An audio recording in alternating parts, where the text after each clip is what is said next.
আপনারা জানেন যে গতকাল অর্থাৎ 1 সেপ্টেম্বর 2025 রাত্রি আনুমানিক 8টা সাড়ে 8টার সময় আমাদের পাণ্ডবেশ্বর বিধানসভার কেন্দ্রা অঞ্চলে যে পিএইচই রিজার্ভার আছে, সেখানে যে পিএইচির বিভিন্ন অফিস আছে, সেখান থেকে গ্যাস লিক করে এবং এই গ্যাসের ফলে একজন মহিলা সন্ধ্যা পট্টনায়ক, আমরা খবর পাচ্ছি তিনি মারা গেছেন এবং প্রায় 8-9 জন অসুস্থ হয়ে পড়ে আছেন।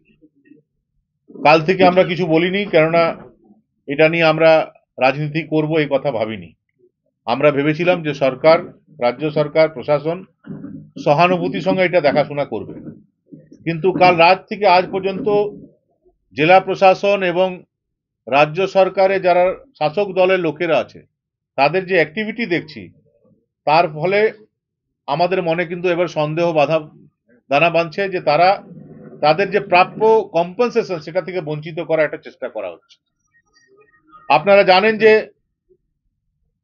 1984-এ ভোপালে প্রথম গ্যাস লিক হয়েছিল এবং ভোপালে গ্যাসের লিকের কারণে যারা ক্ষতিগ্রস্ত ছিলেন সমস্ত ফ্যামিলিকে সুপ্রিম কোর্টের নির্দেশে 1989-এ প্রত্যেক ব্যক্তিকে 5,74,000 টাকা করে দেওয়া হয়েছিল। আজ থেকে প্রায় 34-35 বছর আগে, 37 বছর আগে।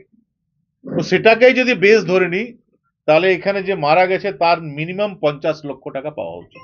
ওই যে মৃত ব্যক্তি তার পরিবারকে 50 লক্ষ টাকা ক্ষতিপূরণ ভোপালে যেরকম দেওয়া হয়েছিল সে হিসাব অনুযায়ী বলছি, আমরা বাড়াতে বলছি না, সে টাকা যেন নয়ছয় না হয়ে যায়, টাকাটা যেন তাদের পরিবারের লোকের হাতে যায় এবং যারা অসুস্থ তাদের বাড়ির লোকেদের হাতে 5 লক্ষ টাকাটা যেন তাদের বাড়িতে পৌঁছে যায়। সে টাকাটা মাঝে যেন তৃণমূল কংগ্রেসের নেতারা যারা দৌড়াদৌড়ি করছে, আমি হসপিটাল যাচ্ছি, আমি এখানে যাচ্ছি, আমি ওইখানে যাচ্ছি, এই পয়সাটা যেন গায়েব না করে দেয়।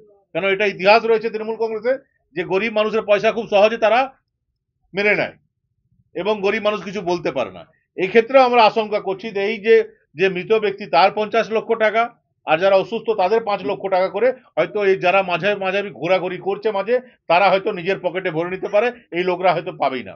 আমরা পাণ্ডবেশ্বরের মানুষকে বলছি আপনারা সজাগ নজর রাখুন। আমরাও পার্টির তরফ থেকে নজর রাখছি যে এই ফ্যামিলির টাকাটা যেন তৃণমূল কংগ্রেস না মেরে নিতে পারে।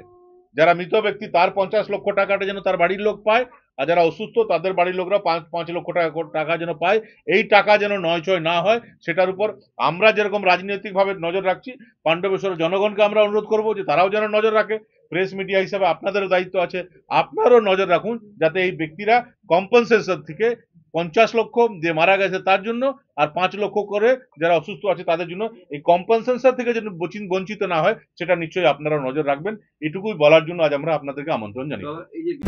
কিছু পরম্পরা আর শেখা মায়ের থেকে চলে আসে মেয়ের কাছে, ঠিক যেরকম হনুমান্তা চাক্কি ফ্রেশ আটা, ঠিক যেন মায়ের ভালোবাসা, যেমন শুদ্ধতা তেমন স্বাদ।